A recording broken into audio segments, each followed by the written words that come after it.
ನಾವು ಇಲ್ಲಿ ತನಕ ನೋಡಿರೋಂಥ ಮೂವಿಯಲ್ಲಿ ತುಂಬ ಡಿಫ್ರೆಂಟ್ ಆಗಿರೋ ಮೂವಿ ಇದೆ ಅಂತ ಪಕ್ಕ ಹೇಳ್ಬೋದು. ಯಾಕಂದರೆ ಈ ಮೂವಿ ಒನ್ಲೈನರ್ ಏನು ಅಂದರೆ, ಹೀರೋ ಮಿಸ್ ಆಗಿ ಹುಡುಗಿರು ಮಾತ್ರ ಬಾಳೋ ಅಂತ ಒಂದು ವಿಲೇಜ್ ಹೋಗಿ ಸೇರ್ಕೊತಾನೆ. ಆ ಒಂದು ವಿಲೇಜಲ್ಲಿರುವಂಥ ಟ್ರೆಡಿಷ್ನಲ್ ರೂಲ್ಸ್ ಏನು ಅಂದರೆ, ಹುಡುಗಿರೇ ಮೇಲೂ ಹುಡುಗರಿಗೆ ಕೀಲು ಅಂತ. ಆ ಒಂದು ವಿಲೇಜಲ್ಲಿ ಹುಡುಗರನ್ನ ಈ ನಾಯಿ ಸಂಬಂಧದಲ್ಲಿ ನಡೆಸ್ತಾರೆ. ಇನ್ನೂ ಹೇಳಬೇಕು ಅಂದರೆ, ನಾಯಿ ಕೊಡೋಷ್ಟು ಮರ್ಯಾದಿನ ಕೂಡ ಹುಡುಗರಿಗೆ ಕೊಡಲ್ಲ. ಹುಡುಗರನ್ನ ಬರೀ ಈ ಪ್ರೆಗ್ನೆಂಟಿಗೆ ಮಾತ್ರ ಯೂಸ್ ಮಾಡ್ಕೊತಾರೆ. ಹಂಗೆ ಪ್ರೆಗ್ನೆಂಟ್ ಆಗಿ ಮಗು ಹುಟ್ಟಿದ ನಂತರ ಯಾವ ಹುಡುಗಿಗೆ ಮಗು ಹುಟ್ಟುತ್ತೋ ಆ ಹುಡುಗಿನೇ ಆ ಒಂದು ಹುಡುಗನ ಕಟ್ ಮಾಡಿ ಆ ಒಂದು ಹುಡುಗನ ಮಾಂಸನ ತಿನ್ನಬೇಕು. ಸೊ ಇದೇ ಆ ಒಂದು ಊರಲ್ಲಿರುವಂಥ ಟ್ರೆಡಿಷ್ನಲ್ ರೂಲ್ಸು. ಸೊ ಇದನ್ನು ಎಷ್ಟೋ ವರ್ಷಗಳಿಂದ ಫಾಲೋ ಮಾಡ್ಕೊಂಡು ಬರ್ತಿರುವಂಥ ಒಂದು ವಿಲೇಜಲ್ಲಿ ಹೀರೋ ಮಿಸ್ ಆಗೋಗಿ ಸಾಕೊಂತಾನೆ. ಸೊ ಅದ್ರ ನಂತರ ಅಲ್ಲಿ ಏನೆಲ್ಲ ನಡೀತು ಅನ್ನೋದನ್ನ ತುಂಬಾ ಡಿಫ್ರೆಂಟಾಗಿ ಹೇಳ್ದಂಥ ಒಂದು ಮೂವಿನೇ ಬ್ಯೂಟಿ ಟ್ರೈ ಅಂತ. ಸೊ ತುಂಬ ಜಾಸ್ತಿ ಮಾತಾಡಿದೆ, ಡೈರೆಕ್ಟ್ ಮೂವಿ ಒಳಗೆ ಹೋಗೋಣ. ಮೂವಿ ಸ್ಟಾರ್ಟಿಂಗ್ಸ್ನಲ್ಲೇ ಹೀರೋನ್ ತೋರಿಸ್ತಾ ಇದ್ದಾರೆ. ಇವನಂತೂ ಪಕ್ಕಾ ಪ್ಲೇ ಬಾಯ್. ಈ ತುಂಬ ಕಾಸಿರುವಂಥ ಹುಡುಗಿರನ್ನ ಹುಡುಕಿ ಅವ್ರ ಜೊತೆ ಎಂಜಾಯ್ ಮಾಡಿ ಅವನಿಗೆ ಏನೆಲ್ಲ ಬೇಕೋ ಎಲ್ಲ ಮಾಡಿಕೊಂಡು ಅವನಿಂದ ಆದಷ್ಟು ಕಾಸನ್ನು ಇಸ್ಕೊಂಡು ಅವ್ರ ಜೊತೆ ಬ್ರೇಕಪ್ ಮಾಡಿಕೊಂಡು ಬೇರೆ ಹುಡುಗಿರ ಹತ್ರ ಹೋಗ್ಬಿಡ್ತಾನೆ. ಸೊ ಇದನ್ನೇ ಅವನು ರಿಪೀಟೆಡಾಗಿ ಮಾಡ್ತಾ ಇರ್ತಾನೆ.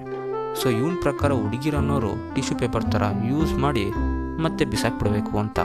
ಬಟ್ ಆದರೆ ಇವನು ಆಡೋವಂಥ ಈ ನವರಂಗಿ ಆಟಗಳನ್ನೆಲ್ಲ ಹುಡುಗಿರು ಕಂಡಿಡ್ದು ಇವನಿಗೆ ಏನಾದ್ರು ಒಂದು ದೊಡ್ಡ ಪನಿಷ್ಮೆಂಟ್ ಕೊಡಬೇಕು ಅಂತ ಪಕ್ಕಾ ಪ್ಲ್ಯಾನ್ ಹಾಕಿ ನೈಟ್ ಮನೆಗೆ ಬಾ ಅಂತ ಇರೋ ಕರೀತಾರೆ. ಸೊ ಇವನು ಕೂಡ ಖುಷಿಯಿಂದ ಇವತ್ತು ನೈಟ್ ಎಂಜಾಯ್ ಮಾಡ್ಬೋದಲ್ಲ ಅಂತ ಅವ್ರು ಕರೆದ ತಕ್ಷಣ ಮನೆಗೆ ಹೋದರೆ ಅವ್ರು ಮಾಡಿದಂಥ ಪ್ಲ್ಯಾನ್ ಪ್ರಕಾರ ಅವನ್ನ ಅಲ್ಲೇ ಅನ್ಕಾನ್ಷಿಯಸ್ ಮಾಡಿ ಕರ್ಕೊಂಡೋಗಿ ಯಾವುದೋ ಐಲ್ಯಾಂಡಿಗೆ ಬಿಟ್ಟಿಟ್ಟು ಬಂದುಬಿಟ್ರು. ಆ ಒಂದು ಐಲ್ಯಾಂಡ್ ಅಂತೂ ತುಂಬ ವಿಚಿತ್ರವಾಗಿದೆ. ಇವನು ಕಂಡುಬಿಟ್ಟು ನೋಡ್ತಿದ್ದಾನೆ, ಇವನ ಮೈಯಲ್ಲಿ ಒಂದು ಡ್ರೆಸ್ ಕೂಡ ಇಲ್ಲ. ಸೊ ಇದರಲ್ಲಿ ಇನ್ನೂ ಶಾಕಿಂಗ್ ವಿಷಯ ಅಂದರೆ, ಅವ್ನು ಎಲ್ಲಿದ್ದೀವಿ ಅಂತಲೂ ಅವನಿಗೆ ಗೊತ್ತಾಗ್ತಿಲ್ಲ.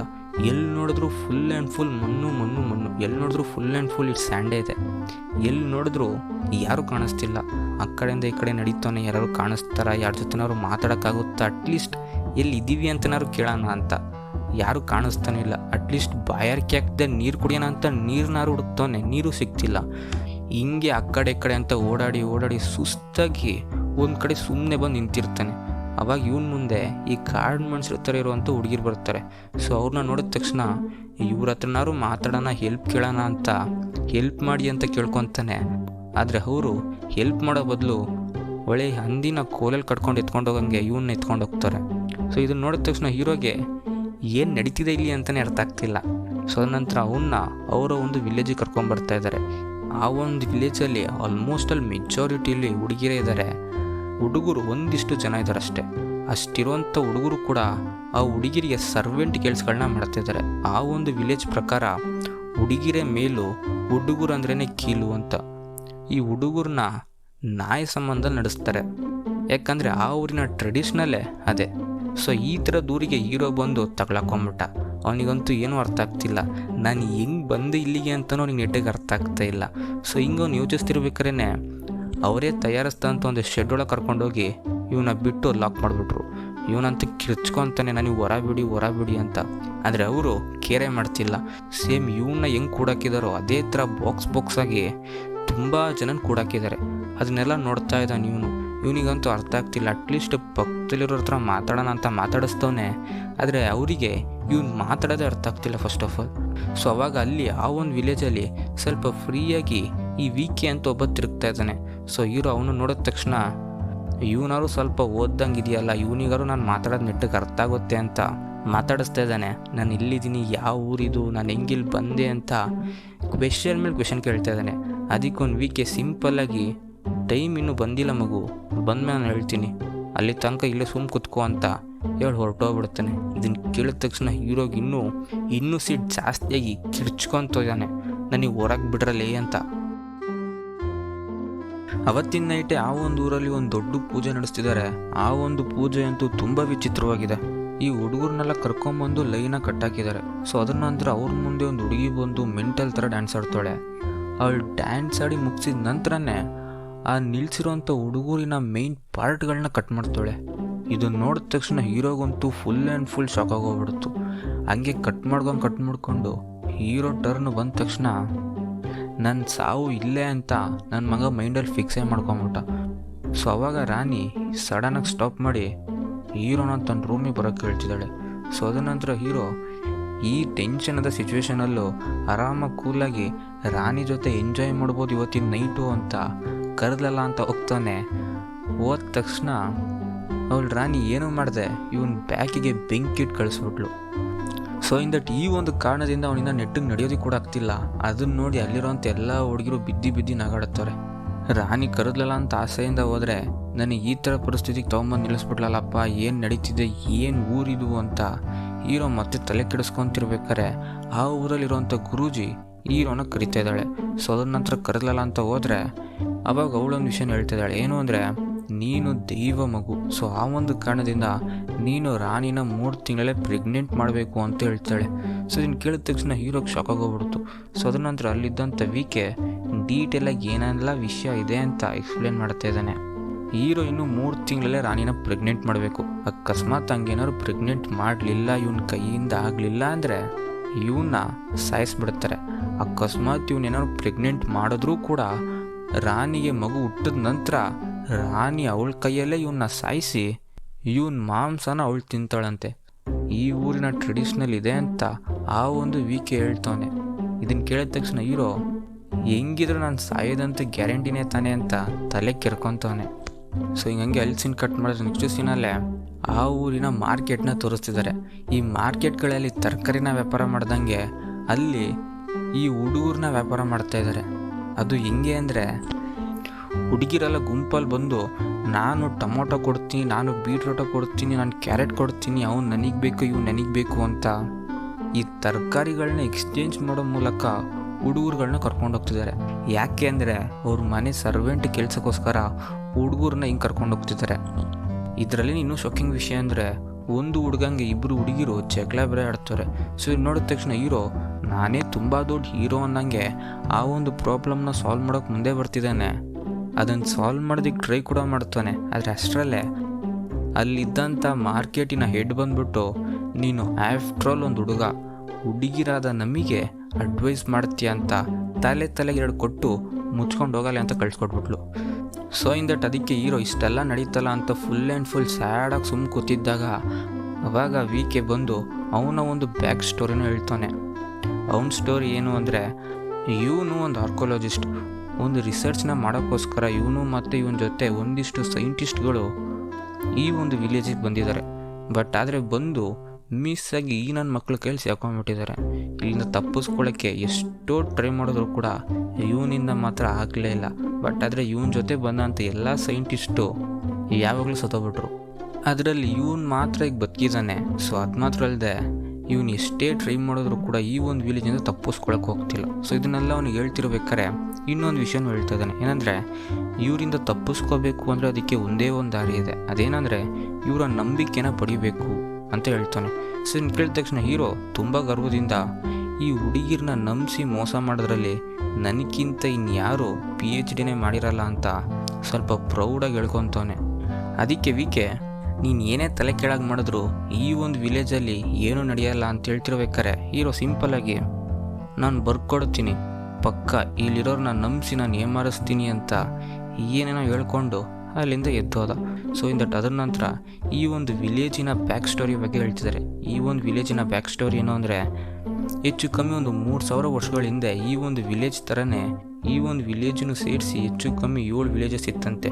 ಸೊ ಈ 7 ವಿಲೇಜಲ್ಲೂ ಅವಾಗ ಜಗಳಾಡೋರು. ಯಾಕೆ ಅಂದರೆ ಲ್ಯಾಂಡಿಗೋಸ್ಕರ. ಇದು ನನ್ನ ಜಾಗ, ಇದು ನಿನ್ನ ಜಾಗ ಅಂತ ಈ ಲ್ಯಾಂಡಿಗೋಸ್ಕರ ಎನಿ ಟೈಮ್ ಕಿತ್ತಾಡ್ಕೊಂಡು ಜಗಳಾಡ್ಕೊಂಡು ರಕ್ತ ಸುರಿಸ್ತಿದ್ರಂತೆ. ಸೊ ಅವಾಗ ಒಂದು ಹೊಸ ಕ್ಯಾರೆಕ್ಟರ್ ಎಂಟ್ರಿ ಆಯಿತು. ಆ ಒಂದು ಕ್ಯಾರೆಕ್ಟರಿನ ಹೆಸರೇನು ಅಂದರೆ ಓಝಾ ಅಂತ. ಸೊ ಆ ಒಂದು ಕ್ಯಾರೆಕ್ಟರ್ ಎಂಟ್ರಿ ಆದ ನಂತರ ಬಂದು ಹಿಂಗೆಲ್ಲ ಜಗಳಾಡಬಾರ್ದು, ಎಲ್ಲರೂ ಸಮಾಧಾನದಿಂದ ಇರಬೇಕು ಅಂತ ಎಲ್ಲ ವಿಲೇಜಿಗೂ ಒಂದಿಷ್ಟು ಜಾಗಗಳನ್ನ ಸಪ್ರೇಟ್ ಮಾಡಿಕೊಟ್ಟು ಸಮಾಧಾನದಿಂದ ಬಾಳಬೇಕು ಅಂತ ಹೇಳಿ ಅಲ್ಲಿಂದ ಹೋಗಿದ್ದಾರೆ. ಸೊ ಇನ್ ದಟ್ ಅದರ ನಂತರ ಅವಾಗಿಂದ ಇಲ್ಲಿ ತನಕನೂ ಅವ್ರು ಹೇಳಿದಂಥ ಒಂದು ಮಾತನ್ನ ಕಾಪಾಡಬೇಕು ಅಂತ ಯಾರು ಕೂಡ ಮತ್ತೆ ಈ ಲ್ಯಾಂಡಿಗೋಸ್ಕರ ಜಗಳ ಮಾಡದೆ ಸಮಾಧಾನದಿಂದ ಬಾಳ್ತಾ ಇದ್ದಾರೆ. ಬಟ್ ಆದರೆ ಅದರಲ್ಲೂ ಒಂದಿಷ್ಟು ವಿಲೇಜಸ್ ಮಾತ್ರ ಅವಾಗವಾಗ ಅವ್ರು ಹೇಳಿದ ಮಾತನ್ನು ಮೀರಿ ಈ ಲ್ಯಾಂಡಿಗೋಸ್ಕರ ಜಗಳಾಡಕ್ಕೆ ಬರೋರು. ಅದರಲ್ಲೂ ಎಕ್ಸ್ಪೆಷಲಿ ತುಂಬ ಜಾಸ್ತಿ ಈ ಒಂದು ವಿಲೇಜ್ನೇ ಟಾರ್ಗೆಟ್ ಮಾಡ್ತಿರ್ತಾರಂತೆ. ಯಾಕಂದರೆ ಹುಡುಗರೇ ಇಲ್ಲ, ಬರೀ ಹುಡುಗಿರು ಮಾತ್ರ ಇದ್ದಾರೆ, ತುಂಬ ಈಸಿಯಾಗಿ ಈ ಒಂದು ವಿಲೇಜಿನ ಅವ್ರ ಕಂಟ್ರೋಲಿಗೆ ತೊಗೋಬೋದು ಅಂತ. ಸೊ ಇನ್ ದಟ್ ಇವಾಗ ಅದೇ ಥರ ಈ ಕಾಯ್ ಗ್ರೂಪ್ ಅನ್ನೋನು ಈ ಒಂದು ವಿಲೇಜ್ನ ಟಾರ್ಗೆಟ್ ಮಾಡಿದ್ದಾನೆ. ಸೊ ಇದನ್ನೆಲ್ಲ ಈಗ ರಾಣಿಗೆ ಹೇಳಿದ ತಕ್ಷಣ Rani full and full upset ಆಗೋಗ್ಬಿಟ್ಲು. ಸೊ ಅವಾಗ ಹೀರೋ ಇವಳು ಮೂಡ್ ಈ ಥರ ಇರೋದನ್ನ ನೋಡಿ ಇವಳನ್ನ ಸಮಾಧಾನ ಪಡಿಸೋದ್ರ ಮೂಲಕ ನಂಬಿಕೆನ ಪಡಿಬೋದು ಅಂತ ಯಾವ ಟೈಮಲ್ಲಿ ಏನು ಮಾಡ್ದಂತ ಗೊತ್ತಿಲ್ಲದೆ ಹೀರೋಯಿನ್ ಹತ್ರ ಓಡಿ ಬಂದು ನಾನು ನಿನಗೆ ಮಸಾಜ್ ಮಾಡ್ತೀನಿ ಅಂತ ಮಸಾಜ್ ಮಾಡ್ತಾನೆ. ಸೊ ಇದು ನೋಡಿದ ತಕ್ಷಣ ರಾಣಿ ಅವಳೆ ಹೀರೋಯಿನ್ ಅವಳಿಗಂತೂ ಫುಲ್ ಆ್ಯಂಡ್ ಫುಲ್ ಸಿಟ್ಟು ಜಾಸ್ತಿ ಆಗೋಗ್ಬಿಡುತ್ತು. ನೀನು ಆಫ್ಟರ್ ಆಲ್ ಒಂದು ಹುಡುಗ ಆಗಿ ನನ್ನ ಕಾಲನೇ ಮುಟ್ಟುತ್ತೀಯ, ನೀನು ಸರ್ವೆಂಟಿಗಷ್ಟು ಕೂಡ ಲಾಯ್ಕಿಲ್ಲ, ನೀನು ನಾನು ನಾಯಿ ನೋಡಿದಷ್ಟು ಕೂಡ ನಾನು ನೋಡಲ್ಲ, ನಿನ್ನ ಜಾಗ ಎಲ್ಲೋ ಅಲ್ಲೇ ಇರುವಂಥ ಅವಮಾನ ಮೇಲೆ ಅವಮಾನ ಮಾಡಿ ಇಷ್ಟೆಲ್ಲ ಹೇಳಿದ್ರು ಕೂಡ ಹೀರೋ ಒಂದು ಚೂರು ತಲೆ ಕೆಡಿಸ್ಕೊಳ್ದೆ ನಾನು ಬೇರೆ ದಾರಿಯಿಂದ ಬರ್ತೀನಿ ಅಂತ ಬೇರೆ ಪ್ಲ್ಯಾನ್ಸ್ಗಳನ್ನ ಹುಡುಕ್ತಾನೆ. ಸೊ ಅವಾಗ ಇವನಿಗೆ ಒಂದು ಐಡಿಯಾ ಬಂತು. ಏನು ಅಂದರೆ ಈ ಹುಡುಗಿರಿಗೆ ತುಂಬ ಇಷ್ಟ ಏನು ಅಂದರೆ ಬ್ಯೂಟಿ. ಅದಕ್ಕೆ ಈ ಬ್ಯೂಟಿ ಪಾರ್ಲರ್ನ ಈ ಒಂದು ವಿಲೇಜಲ್ಲಿ ಓಪನ್ ಮಾಡೋಣ ಅಂತ ಪ್ಲ್ಯಾನ್ ಹಾಕಿ ಒಂದು ಚಿಕ್ಕ ರೂಮಲ್ಲಿ ಬ್ಯೂಟಿ ಪಾರ್ಲರ್ ಅಂತ ಓಪನ್ ಮಾಡ್ತಾರೆ. ಇದನ್ನು ಓಪನ್ ಮಾಡಿದ್ರು ಕೂಡ ಅಲ್ಲಿರೋಂಥ ಹುಡುಗಿರಿಗೆ ಇದು ಏನು ಅಂತಲೇ ಗೊತ್ತಿರೋದಿಲ್ಲ. ಅಲ್ಲಿರೋಂಥ ಹುಡುಗಿರಿಗೆ ಬ್ಯೂಟಿ ಪಾರ್ಲರ್ ಅಂದರೆ ಏನು ಅನ್ನೋ ಒಂದು ಚಿಕ್ಕ ಕಾಮನ್ ಐಡಿಯಾ ಕೂಡ ಇರೋದ್ರಿಲ್ಲ. ಅದಕ್ಕೆ ಒಂದು ಹುಡುಗಿನ ಕರ್ಕೊಂಬಂದು ಅವಳಿಗೆ ಐಲ್ಯಾಶು, ಲಿಫ್ಟಿಕ್ಕು, ಅದು ಇದು ಅಂತ ಫುಲ್ ಆ್ಯಂಡ್ ಫುಲ್ ಮೇಕಪ್ ಹಾಕಿ ಹೊರ ಕಳಿಸ್ಕೊಡ್ತಾರೆ. ಅದನ್ನು ನೋಡಿದ ತಕ್ಷಣ ಆ ವಿಲೇಜಲ್ಲಿ ಇದ್ದಂಥ ಎಲ್ಲ ಹುಡುಗಿರಿಗೂ ಆಸೆ ಆಗೋಗ್ಬಿಡುತ್ತೆ. ನೆಕ್ಸ್ಟು ನಾನು ಅಂತ ಅಲ್ಲಿರೋಂಥ ಚಿಕ್ಕ ರೂಮಲ್ಲಿ ಒಳಗೆ ಇರುವೆ ಗುಂಪಂಗೆ ಗುಂಪಂತಾರೆ, ನನಗೆ ಮೇಕಪ್ ಮಾಡು, ನಿನಗೆ ಮೇಕಪ್ ಮಾಡು ಅಂತ. ಸೊ ಅದನ್ನ ನಂತರ ಅವತ್ತಿನ ನೈಟೇ ಹೀರೋಯಿನ್ನ ಮತ್ತೆ ಇಂಪ್ರೆಸ್ ಮಾಡಬೇಕು ಅಂತ ಅವನ ಕೈಯಿಂದನೇ ಅಡುಗೆ ಮಾಡಿ ಒಂದು ಕ್ಯಾಂಡಲ್ ಲೈಟ್ ಡಿನ್ನರ್ನ ಅರೇಂಜ್ ಮಾಡ್ತಾನೆ. ಅರೇಂಜ್ ಮಾಡಿ ಹೀರೋಯಿನಿಗೂ ಕರ್ಕೊಂಬಂದು ಕೂರಿಸಿ ಪ್ರಪೋಸು ಮಾಡ್ತಾನೆ. ಆದರೆ ಹೀರೋಯಿನ್ ಸಿಂಪಲ್ಲಾಗಿ ನೀನು ಮಾಡೋಂಥ ಪ್ರಪೋಸಿಂದ ನಾನು ಇಂಪ್ರೆಸ್ ಆಗಲ್ಲ, ಯಾಕಂದರೆ ನನಗೆ ಫೀಲಿಂಗ್ಸು ಎಮೋಷನ್ಸ್ ಅಂತ ಏನೂ ಇಲ್ಲವೇ ಇಲ್ಲ. ಅದು ಮಾತ್ರ ಅಲ್ಲದೆ ನನಗೆ ಹುಡುಗರು ಅಂದ್ರೇನು ಒಂದು ಚೂರು ಇಷ್ಟ ಇಲ್ಲ. ಹುಡುಗರು ಅಂದರೆ ಯಾವುದಕ್ಕೂ ಲಾಯ್ಕ್ ಇಳ್ದೋರು. ಈ ಹುಡುಗರನ್ನ ನಾನು ಯಾವ ಕಾರಣಕ್ಕೂ ನಂಬೋದು ಇಲ್ಲ, ನೀನು ಅಷ್ಟೇ, ನೀನು ಯಾವಾಗಲೂ ನನಗೆ ಒಂದು ಸರ್ವೆಂಟ್ ಇದ್ದಂಗೆ ಅಷ್ಟೇ ಅಂತ ಅವನಿಗೆ ಅವಮಾನ ಮಾಡ್ತಾ ಇದ್ದಾಳೆ. ಸೊ ಅವಾಗ ಕರೆಕ್ಟಾಗಿ ಹೊರಗೆ ಎಲ್ಲರೂ ಕಿಚಿ ಅಂತ ಕಿರ್ಚಾಡ್ಕೊತಾರೆ. ಯಾಕೆ ಇಷ್ಟೊಂದು ಸೌಂಡ್ ಬರ್ತಿದೆ ಹೊರಗಿಂದ ಅಂತ ರಾಣಿ ಹೊರಗೋಗಿ ನೋಡಿದ್ರೆ ಒಂದು ಚಿಕ್ಕ ಹುಡುಗಿ ಮಿಸ್ಸಾಗಿ ಬಾಯಿ ಒಳಗೆ ಬಿದ್ದುಬಿಟ್ಟಿದೆ. ಸೊ ಅದರ ನಂತರ ಆ ಹುಡುಗಿನ ಹೆಂಗೋ ಎತ್ಬಿಟ್ರು, ಬಟ್ ಆದರೆ ಅನ್ಕಾನ್ಷಿಯಸ್ ಆಗಿದ್ದಾಳೆ. ಇದನ್ನು ನೋಡಿದ ತಕ್ಷಣ ಹೀರೋಯಿನಿಗಂತೂ ತುಂಬಾ ಶಾಕ್ ಆಗೋಗ್ಬಿಡ್ತಾಳೆ. ಹೆಂಗಾರು ಕಾಪಾಡಿ ಅಂತ ಅಲ್ಲಿರೋರ ಹತ್ರ ಎಲ್ಲ ಕೇಳ್ಕೊತಾಳೆ. ಅವಾಗ ಹೀರೋ ಸಿಂಪಲ್ಲಾಗಿ ಅವನಿಗೆ ಗೊತ್ತಿರುವಂಥ ಒಂದಿಷ್ಟು ಬೇಸಿಕ್ ಟ್ರೀಟ್ಮೆಂಟ್ಸ್ನ ಕೊಟ್ಟು ಆ ಒಂದು ಹುಡುಗಿನ ಕಷ್ಟಪಟ್ಟು ಹೆಂಗೋ ಕಾಪಾಡ್ಬಿಟ್ಟ. ಸೊ ಇದು ನೋಡಿದ ತಕ್ಷಣ ಹೀರೋಯಿನಿಗೆ ಹೀರೋ ಮೇಲೆ ಒಂಚೂರು ಇಂಟ್ರೆಸ್ಟ್ ಬಂತು. ಸೊ ಆ ಒಂದು ಇಂಟ್ರೆಸ್ಟ್ ಕಾರಣದಿಂದ ಯಾವಾಗಲೂ ಹೋಗಿ ನೆಲದ ಮೇಲೆ ಮಕ್ಕೋ ಅಂತ ಹೇಳೋಳು ಅವತ್ತಿನ ದಿವಸ ಮಾತ್ರ ತನ್ನ ಜೊತೆ ಬೆಡ್ ಮೇಲೆ ಮಲಸ್ಕೊಂಡ್ಳು. ಇದು ನೋಡಿದ ತಕ್ಷಣ ಹೀರೋಗೆ ಏನೋ ಒಂಥರ ಖುಷಿ ಆಗ್ತಾ ಇದೆ.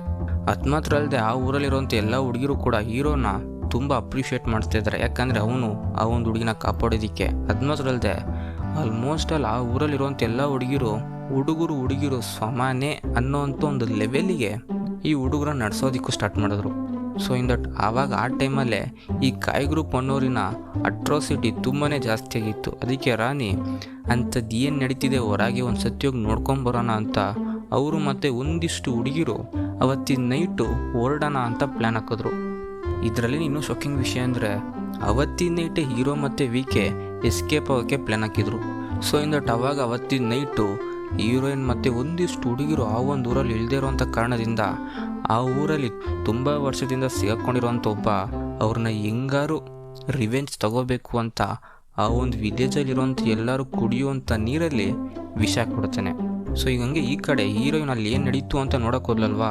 ಸೊ ಇವಳು ಹಂಗೆ ನೋಡೋಕೆ ಹೋದಾಗಲೇ ಯಾರು ಎಕ್ಸ್ಪೆಕ್ಟೇ ಮಾಡದೇ ಇರೋಂಗೆ ಈ ಕಾಯ್ ಗ್ರೂಪ್ ಅನ್ನೋರು ಅಟ್ಯಾಕ್ ಮಾಡೋಕ್ಕೆ ಸ್ಟಾರ್ಟ್ ಮಾಡಿಬಿಡ್ತಾರೆ. ಹೀರೋಯಿನ್ ಕೂಡ ಅವ್ರ ಜೊತೆ ಅಟ್ಯಾಕ್ ಮಾಡಿ ಹೆಂಗಾರು ಅವ್ರನ್ನ ಸೋಲ್ಸೋಣ ಅಂತ ಟ್ರೈ ಮಾಡ್ತಾಳೆ, ಬಟ್ ಆದರೆ ಒಂದು ಚೂರು ಕೂಡ ಪಾಸಿಬಿಲಿಟಿನೇ ಇರಲ್ಲ ಅದಕ್ಕೆ. ಸೊ ಅದಕ್ಕೆ ತಪ್ಪಿಸ್ಕೊಂಡು ಓಡೋಗೋಣ ಅಂತ ಎಲ್ಲರಿಗೂ ಆರ್ಡರ್ ಕೊಟ್ಟು ಇವಳು ಓಡೋಗೋದಕ್ಕೆ ಟ್ರೈ ಮಾಡ್ತಿರ್ಬೇಕಾದ್ರೆ ಅವ್ರು ತುಂಬ ಹೆವಿಯಾಗಿ ಅಟ್ಯಾಕ್ ಮಾಡಿಬಿಡ್ತಾರೆ. ಸೊ ಅದರಿಂದ ಇವಳು ಕೂಡ ಹೆವಿಯಾಗಿ ಡ್ಯಾಮೇಜ್ ಆಗೋಗ್ಬಿಡ್ತಾಳೆ. ಸೊ ಅವಾಗ ಹೀರೋ ಎಲ್ಲಿಂದನೋ ಕರೆಕ್ಟಾಗಿ ಓಡ್ಬಂದು ಇವಳನ್ನ ಎತ್ಕೊಂಡು ಒಂದು ಗುಹೆಗೆ ಕರ್ಕೊಂಡೋಗಿ ಇವಳಿಗೆ ಟ್ರೀಟ್ಮೆಂಟ್ ಕೊಡ್ತಾ ಇದ್ದಾನೆ. ಸೊ ಅವಾಗ ಹೀರೋಯಿನ್ ಮತ್ತೆ ಅನ್ಕಾನ್ಷಿಯಸ್ಸಿಂದ ಹೊರಗೆ ಬಂದು ಕಣ್ಬಿಟ್ಟು ನೋಡ್ತಿದ್ದಾಳೆ, ಅವಳಿಗೆ ಎಲ್ಲಿದ್ದೀನಿ ಅಂತಲೇ ಗೊತ್ತಾಗ್ತಿಲ್ಲ. ಸೊ ಅವಾಗ ಸಡನ್ನಾಗಿ ನಾನು 100 ಜನರಿಗೆ ಏನಾಯಿತು ಅಂತ ಅದನ್ನೇ ಅವಾಗವಾಗ ಹೇಳ್ತಾಳೆ. ಸೊ ಅದು ಮಾತ್ರ ಅಲ್ಲದೆ ನಾನು ಹೆಂಗಾರು ನನ್ನ ವಿಲೇಜಿನ ಕಾಪಾಡಬೇಕು, ನಮ್ಮ ಅಮ್ಮ ಹೇಳಿರೋಂಥ ಮಾತನ್ನ ನಾನು ಉಳಿಸ್ಬೇಕು ಅಂತ ರಿಪೀಟೆಡಾಗಿ ಅದನ್ನು ಹೇಳ್ತಾ ಇರ್ತಾಳೆ. ಸೊ ಅವಾಗ ಹೀರೋ ಸಿಂಪಲ್ಲಾಗಿ ನೀನು ಹೆಂಗಿದ್ರು ಕಾಪಾಡ್ತೀಯ, ಸೊ ಫಸ್ಟಿಗೆ ನೀನು ರೆಸ್ಟ್ ತಗೋ ಅಂತ ಅವಳಿಗೆ ಇವನಿಂದ ಆದಷ್ಟು ಸಮಾಧಾನ ಪಡಿಸ್ತಾ ಇದ್ದಾನೆ. ಹಿಂಗೆ ಸಮಾಧಾನ ಪಡಿಸ್ತಾ ಇಬ್ಬರು ರೊಮ್ಯಾನ್ಸ್ ಮಾಡಿಕೊಂಡು ಅಲ್ಲೇ ಕಿಸ್ ಮಾಡ್ತಾರೆ. ಸೊ ಅದನ್ನ ನಂತರ ನೆಕ್ಸ್ಟ್ ಡೇ ಹೀರೋಯಿನ್ ಊರಿಗೆ ಹೋಗಿ ನೋಡ್ತಿದ್ದಾಳೆ. ಅಲ್ಲಿ ನೋಡಿದ್ರೆ ಇರೋ ಬರೋಂಥ ಎಲ್ಲ ಹುಡುಗಿರು ಕೂಡ ಈ ವಿಷ ಹಾಕಿರೋಂಥ ನೀರನ್ನ ಕುಡ್ದು ಎಲ್ಲರ ಆರೋಗ್ಯ ಕೂಡ ಕೆಟ್ಟೋಗಿದೆ. ಯಾರಿಂದನೂ ಈಗ ಆ ಒಂದು ಕಾಯಿ ಗ್ರೂಪ್ ಅಟ್ಯಾಕ್ ಮಾಡೋಕ್ಕೆ ಬಂದರೆ ಇದು ನಿಂತು ಹೋರಾಡೋ ಅಷ್ಟು ಕೂಡ ಅವ್ರ ಹತ್ರ ಶಕ್ತಿ ಇಲ್ಲ. ಸೊ ಇದನ್ನೆಲ್ಲ ಹೀರೋಯಿನ್ ನೋಡಿ ತುಂಬಾ ತಲೆಗೆಟ್ಟೋಗ್ಬಿಡ್ತಾಳೆ. ಅಕಸ್ಮಾತ್ ಅವ್ರಿಗೆ ಮಿಸ್ಸಾಗಿ ಈಗ ಬಂದರೆ ಅವ್ರನ್ನ ಅಟ್ಯಾಕ್ ಮಾಡೋದು ಹೆಂಗೆ ಅಂತ. ಸೊ ಅವಾಗ ಹೀರೋಯಿನು ಒಂದು ವಿಷಯ ಯೋಚಿಸ್ತಾಳೆ, ಏನು ಅಂದರೆ ಆ ಒಂದು ಕಾಯಿ ಗ್ರೂಪ್ನ ಅಟ್ಯಾಕ್ ಮಾಡೋಕ್ಕೆ ನಮ್ಮ ಹತ್ರ ಇರೋಂಥ ಹುಡುಗರನ್ನ ಕೂಡ ವಾರಲ್ಲಿ ಸೇರಿಸ್ಕೊಳ್ಳೋಣ ಅಂತ. ಸೊ ಹಿಂಗೆ ಇವಳು ಯೋಚಿಸ್ತಾ ಹುಡುಗರು ಮತ್ತು ಹುಡುಗಿರು ಇಬ್ಬರು ಕೂಡ ಈಕ್ವಲಿ ಅಂತ ಯೋಚಿಸ್ತಿರ್ಬೇಕಾದ್ರೆ ಈ ವೀಕೇನ ಅರೆಸ್ಟ್ ಮಾಡಿಕೊಂಡು ಒಂದಿಷ್ಟು ಹುಡುಗಿರು ಹೇಳ್ಕೊಂಬರ್ತಾರೆ. ಅವಾಗ ಹೀರೋಯಿನ್ ಕೇಳ್ತಾ ಇದ್ದಾಳೆ ಯಾಕೇನಾಯಿತು ಅಂತ. ಅದಕ್ಕೆ ಅವರು ಏನು ನಡೆದಿದೆ ಅಂದರೆ ಇವನು ಹೆಂಗಾರು ತಪ್ಪಿಸ್ಕೊಂಡು ಹೋಗೋಣ ಅಂತ ಇವನು ಮತ್ತು ಹೀರೋ ಪ್ಲ್ಯಾನ್ ಹಾಕಿದ್ರಲ್ವ, ಅದಕ್ಕೆ ಈ ವೀಕೆ ತಪ್ಪಿಸ್ಕೊಂಡು ಓಡೋಗೋದು ಮಾತ್ರ ಅಲ್ಲದೆ ಆ ಊರಲ್ಲಿದ್ದಂಥ ಗಜಾನೂ ಎತ್ಕೊಂಡು ಹೋಗೋಣ ಅಂತ ಪ್ಲ್ಯಾನ್ ಹಾಕೋನೆ. ಇವು ನಂಗೆ ಎತ್ಕೊಂಡು ಹೋಗಿ ಟ್ರೈ ಮಾಡ್ತಿರ್ಬೇಕಾರೆ ಅಲ್ಲಿರೋಂಥ ಹುಡುಗಿರೆಲ್ಲ ನೋಡಿ ಈ ನನ್ನ ಮಗನ ತಲೆ ಹಿಡ್ಕೊಟ್ಟು ಇಲ್ಲಿಗೆ ಹೇಳ್ಕೊಂಬಂದವ್ರೆ. ಸೊ ಇಂದಟ್ ಅವಾಗ ಸಿಗಾಕೊಂಡಿದ್ದು ಮಾತ್ರ ಅಲ್ಲದೆ ಈ ಒಂದು ವೀಕೆ ಹೀರೋ ಮತ್ತು ಇವನು ಹಾಕಿದಂಥ ಪ್ಲ್ಯಾನ್ನ ಕೂಡ ಹೇಳ್ಬಿಡ್ತಾನೆ. ಆ ಒಂದು ಪ್ಲ್ಯಾನ್ನ ಹಾಕಿದ್ದೇ ಹೀರೋ ಅನ್ನೋದನ್ನ ಕೂಡ ಹೀರೋನಿಗೆ ಎಲ್ಲ ಹೇಳ್ಬಿಡ್ತಾನೆ. ಸೊ ಇದನ್ನು ಕೇಳಿದ ತಕ್ಷಣ ಹೀರೋಯಿನ್ ತುಂಬಾ ಸಿಟ್ಟಾಗಿ ಯಾವ ಕಾರಣಕ್ಕೂ ಈ ಹುಡುಗರನ್ನೇ ನಂಬಾರ್ದು ಅಂತ ಅವಳ ಬ್ಯಾಕ್ ಟು ದ ಫಾರ್ಮಿಗೆ ಬಂದುಬಿಡ್ತಾಳೆ. ಸೊ ಆದರೂ ಕೂಡ ಹೀರೋನ್ ಸಾಯಿಸೋಕ್ಕೆ ಮನಸ್ಸಿಲ್ಲದೆ ನಾನು ನಿನಗೇನು 5 ನಿಮಿಷ ಟೈಮ್ ಕೊಡ್ತೀನಿ, ಆ ಒಂದು 5 ನಿಮಿಷದಲ್ಲಿ ನೀನು ಈ ವಿಲೇಜ್ ಬಿಟ್ಟು ಹೊರಗೆ ಹೋಗಿರಬೇಕು ಅಂತ ಆರ್ಡರ್ ಹಾಕ್ತಾಳೆ. ಯಾಕಂದರೆ ಅವನ್ನ ಸಾಯಿಸೋಕೆ ಮನಸ್ಸಿಲ್ಲದೆ. ಸೊ ಅದನ್ನು ಹೀರೋ ಕೂಡ ಅರ್ಥ ಮಾಡಿಕೊಂಡು ಆ ಒಂದು ವಿಲೇಜಿಂದ ಹೊರಟೋಗ್ಬಿಡ್ತಾನೆ. ಅವನು ಮತ್ತು ವಿಕೆ ಆ ಒಂದು ವಿಲೇಜಿಂದ ಹೊರಗೆ ಹೋಗ್ತಾರೆ. ಅವ್ರು ಹೋಗಿದ ತಕ್ಷಣವೇ ಈ ಒಂದು ಕಾಯಿ ಗ್ರೂಪ್ ಅಟ್ಯಾಕ್ ಮಾಡೋಕ್ಕೆ ಆ ಒಂದು ವಿಲೇಜಿಗೆ ಎಂಟ್ರಿ ಆಗ್ತದೆ. ಈ ಒಂದು ಕಾಯಿ ಗ್ರೂಪ್ ಬಂದ ತಕ್ಷಣವೇ ಹೀರೋಯಿನ್ ಆದಷ್ಟು ಅವಳಿಂದ ಟ್ರೈ ಮಾಡ್ತಾಳೆ ಹೆಂಗಾರು ಅವ್ರನ್ನ ಡಿಫೀಟ್ ಮಾಡೋಣ ಅಂತ. ಬಟ್ ಆದರೆ ಅವಳು ಎಷ್ಟೇ ಟ್ರೈ ಮಾಡಿದ್ರು ಕೂಡ ಅವಳಿಂದ ಆಗ್ತಿರಲ್ಲ.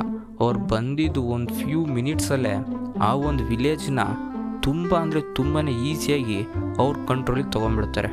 ಸೊ ಅವಾಗ ಹೇಳ್ತಾ ಇರ್ತಾರೆ, ಆಫ್ಟರ್ ಆಲ್ ಒಂದು ಹುಡುಗಿ ನೀನು ಒಂದು ಹುಡುಗನ ಡಿಫೀಟ್ ಮಾಡೋಕ್ಕಾಗುತ್ತಾ, ಇಲ್ಲ ನನ್ನ ಜೊತೆ ಫೈಟ್ ಮಾಡಿ ವಿನ್ ಮಾಡೋಕ್ಕಾಗುತ್ತಾ ಅಂತ ಬರೋಂಥಲ್ಲಿರೋಂಥ ಎಲ್ಲ ಹುಡುಗಿರ್ನೂ ಅವಮಾನ ಮಾಡ್ತಾ ಇರ್ತಾನೆ. ಸೊ ಈಗ ಹಂಗೆ ಈ ಕಡೆ ಹೀರೋ ಮತ್ತು ವೀಕೆ ಹೋಗ್ತಿರ್ಬೇಕಾರೆ ಇವನು ವೀಕೆನೂ ತುಂಬ ಖುಷಿಯಿಂದ ಹೋಗ್ತಿರ್ತಾನೆ. ಹೆಂಗೋ ತಪ್ಪಿಸ್ಕೊಂಡ್ಬಿಟ್ವಿ ಈ ಒಂದು ವಿಲೇಜಿಂದ, ಫಸ್ಟು ನಾನು ಮನೆಗೆ ಹೋಗ್ಬೇಕು ಅಂತ ಹೋಗ್ತಿರ್ಬೇಕಾರೆ ಹೀರೋ ಒಂದು ಸತಿ ಆ ಊರಿಗೆ ಹೋಗೋಣ, ಅಲ್ಲಿ ಎಲ್ಲರೂ ತುಂಬ ಡೇಂಜರಲ್ಲಿದ್ದಾರೆ, ಸೊ ನಾವಿವಾಗ ಅವ್ರನ್ನ ಕಾಪಾಡಬೇಕು ಅಂತ ಹೇಳ್ತಿರ್ಬೇಕಾರೆ ವೀಕೆ ಅದು ಯಾವುದಕ್ಕೂ ತಲೆ ಹಾಕ್ಕೊಳ್ದೆ ನಾನು ಮನೆಗೆ ಹೋಗ್ತೀನಿ, ನಿನಗೆ ಇಂಟ್ರೆಸ್ಟ್ ಇದ್ದರೆ ಬಾ, ಇಲ್ದಿದ್ರೆ ನೀನು ಅಲ್ಲಿಗೆ ಹೋಗು ಅಂತ ಹೇಳಿ ಸುಮ್ಮನೆ ಹೋಗ್ತಾ ಇರ್ತಾನೆ. ಅವಾಗ ಹೀರೋ ಆ ಕಡೆನೂ ಹೋಗೋಕ್ಕಾಗ್ದೆ ಈ ಕಡೆನೂ ಹೋಗೋಕ್ಕಾಗ್ದೆ ಸುಮ್ಮನೆ ಆ ಒಂದು ಐಲ್ಯಾಂಡಲ್ಲೇ ಮಕ್ಕೊಂಡ್ಬಿಡ್ತಾನೆ. ಸೊ ಅವಾಗ ಯಾರು ಎಕ್ಸ್ಪೆಕ್ಟೇ ಮಾಡಿದಿರೋಂಗೆ ಅವನ ಮುಂದೆ ಒಂದು ಕುದುರೆ ಬರುತ್ತೆ. ಸೊ ಅದನ್ನ ನೋಡಿದ ತಕ್ಷಣ ಫಸ್ಟು ಅಲ್ಲಿಗೆ ಹೋಗಿ ಹೀರೋಯಿನ್ಗೆ ಹೆಂಗಾರು ಹೆಲ್ಪ್ ಮಾಡಬೇಕು ಅಂತ ಆ ಒಂದು ಕುದುರೆ ಮೂಲಕ ಆ ಒಂದು ವಿಲೇಜಿಗೆ ಮತ್ತೆ ಎಂಟ್ರ್ ಕೊಡ್ತಾನೆ. ಇವನು ಒಳಗೆ ಬಂದ ತಕ್ಷಣ ಫುಲ್ಲು ಶಾಕ್ ಆಗೋಗ್ಬಿಡುತ್ತಾನೆ. ಯಾಕಂದರೆ ತುಂಬ ಈಸಿಯಾಗಿ ಆ ಒಂದು ಕಾಯಿ ಗ್ರೂಪ್ ಅನ್ನೋರು ವಿಲೇಜಿನವ್ರ ಕಂಟ್ರೋಲಿಗೆ ತೊಗೊಂಡಿರ್ತಾರಲ್ವ, ಅದಕ್ಕೆ. ಸೊ ಅದ್ರ ನಂತರ ಆ ಒಂದು ಕಾಯಿ ಗ್ರೂಪಲ್ಲಿದ್ದಂಥ ಲೀಡರಿಗೆ ಡೈರೆಕ್ಟಾಗಿ ಸ್ಮ್ಯಾಶ್ ಔಟ್ಬಿಡ್ತಾನೆ. ಏನು ಅಂದರೆ ನೀನು ನಿಜವಾಗ್ಲೂ ಗಂಡಸೆ ಆಗಿದ್ದರೆ 1v1 ಆಡೋಣ, ಅದರಲ್ಲಿ ಏನಾರು ನೀನು ಗೆದ್ದೆ ಅಂದರೆ ಈ ವಿಲೇಜ್ ನಿಂದು, ಅಕಸ್ಮಾತ್ ನಾನು ಗೆದ್ದೆ ಅಂದರೆ ಈ ವಿಲೇಜ್ ನಂದು, ಬರ್ತೀಯ ಬ್ಯಾಟಲಿಗೆ ಅಂತ ಕಿರ್ಚ್ಕೊತಾನೆ. ಸೊ ಅದಕ್ಕೆ ಆ ಒಂದು ಗ್ರೂಪಲ್ಲಿದ್ದಂಥ ಲೀಡರ್ ನೋಡಕ್ಕೆ ಒಳ್ಳೆ ಇಲಿ ಇದ್ದಂಗಿದೆಯಾ, ನೀನಿಗೆ ಹೊಡೆಯೋದು ಎಷ್ಟೊತ್ತು ನಾನು ಅಂತ ಅವನು ಬ್ಯಾಟಲಿಗೆ ಒಪ್ಕೊಂಡು ಇಬ್ಬರು ಕೂಡ ಜಗಳ ಸ್ಟಾರ್ಟ್ ಮಾಡ್ತಾರೆ. ಅದರಲ್ಲಿ ಈ ಹಲ್ಕ್ ಆ ಕಡೆ ಎತ್ತಾಗಂಗೆ ಆರಾಮಾಗಿ ಆ ಒಂದು ಗ್ರೂಪಿನ ಲೀಡರ್ ಹೀರೋನ ತುಂಬ ಈಸಿಯಾಗಿ ಹೊಡಿತಾನೆ. ಹೀರೋ ಅವನಿಂದ ಆದಷ್ಟು ಟ್ರೈ ಮಾಡ್ತಾನೆ, ಬಟ್ ಆದರೆ ಒಂದು ಇಂಚು ಕೂಡ ಆ ಒಂದು ಲೀಡರ್ನ ಅಲ್ಗಾಡ್ಸೋಕ್ಕೂ ಆಗ್ತಾಯಿಲ್ಲ. ಇವನಿಗೆ ತಲೆ ಕೆಟ್ಟೋಗ್ತಾ ಇದೆ. ಆದರೂ ಹಂಗೆ ಹಿಂಗೆ ಆ ಕಡೆ ಅಂತ ಎತ್ತಾಕಿ ಟ್ರೈ ಮಾಡಿ ಲಾಸ್ಟಿಗೆ ಹೆಂಗೋ ತಲೆ ಕೆಳಗೆ ಮಾಡಿ ಹೀರೋ ಗೆದ್ದೇ ಬಿಟ್ಟ. ಇದನ್ನ ಆ ವಿಲೇಜಲ್ಲಿರೋರಲ್ಲ ಹೀರೋಯಿಂದನೇ ನಂಬಕ್ಕಾಗ್ತಾ ಇಲ್ಲ, ನಾನು ಗೆದ್ದನ ಇವನ ಜೊತೆ ಫೈಟ್ ಮಾಡಿ ಅಂತ. ಸೊ ಅದ ನಂತರ ಆ ಒಂದು ವಿಲೇಜ್ ಮತ್ತೆ ಹೀರೋಯಿನ್ ಕಂಟ್ರೋಲಿಗೆ ಬಂತು. ಸೊ ಹಂಗೆ ಅಲ್ಲಿ ಸೀನ್ ಕಟ್ ಮಾಡಿ ನೆಕ್ಸ್ಟ್ ಸೀನಲ್ಲೇ ಒಂದಿಷ್ಟು ತಿಂಗಳ ನಂತರ ಅಂತ ತೋರಿಸ್ತಾ ಇದ್ದಾರೆ. ಈಗ ಹೀರೋಯಿನ್ ಪ್ರೆಗ್ನೆಂಟು ಆಗಿ ಅವಳಿಗೆ ಒಂದು ಮಗುನೂ ಹುಟ್ಟಿದೆ. ಸೊ ಇದಕ್ಕೆ ಹೀರೋನ ಅಪ್ರಿಷಿಯೇಟ್ ಮಾಡ್ತಾರೆ ಅಂತ ನೋಡಿದ್ರೆ ಅದ್ರ ಬದಲು ಕಟ್ಟಾಕಿ ಅವನ್ನ ಸಾಯಿಸೋದಕ್ಕೆ ರೆಡಿಯಾಗಿಟ್ಟಿದ್ದಾರೆ. ಸೊ ಇನ್ ದಟ್ ಈಗ ಆ ಒಂದು ವಿಲೇಜಿನ ಟ್ರೆಡಿಷ್ನಲ್ ಪ್ರಕಾರ ಹೀರೋಯಿನೇ ಬಂದು ಅವನ್ನ ಸಾಯಿಸಿ ಅವನ ಮಾಂಸನ ತಿಂತಾಳ, ಇಲ್ಲ ಅಕಸ್ಮಾತ್ ಮಿಸ್ಸಾಗಿ ಹೀರೋ ಆ ಒಂದು ಇಡೀ ವಿಲೇಜಿಗೆ ರಾಜ ಆಗ್ತಾನ ಅಂತ ಇದು ಎರಡೂ ತೋರಿಸ್ತೆ. ಈ ಒಂದು ಸೀನ್ನ ಇಲ್ಲಿಗೆ ಕ್ಲೋಸ್ ಮಾಡಿ ಮೂವಿನ ಮುಗಿಸ್ಬಿಟ್ರು. ಸೊ ಇನ್ ದಟ್ ಮೂವಿ ಚೆನ್ನಾಗಿತ್ತು ಅನಿಸುತ್ತೆ. ನಿಮಗಿನ್ನೂ ಬೇರೆ ಯಾವ್ಯಾವ ಥರದ ಮೂವಿಗಳೆಲ್ಲ ನೋಡ್ಬೇಕನ್ಸುತ್ತೋ ಅದನ್ನ ಕಮೆಂಟಲ್ಲಿ ಹೇಳೋಗಿ.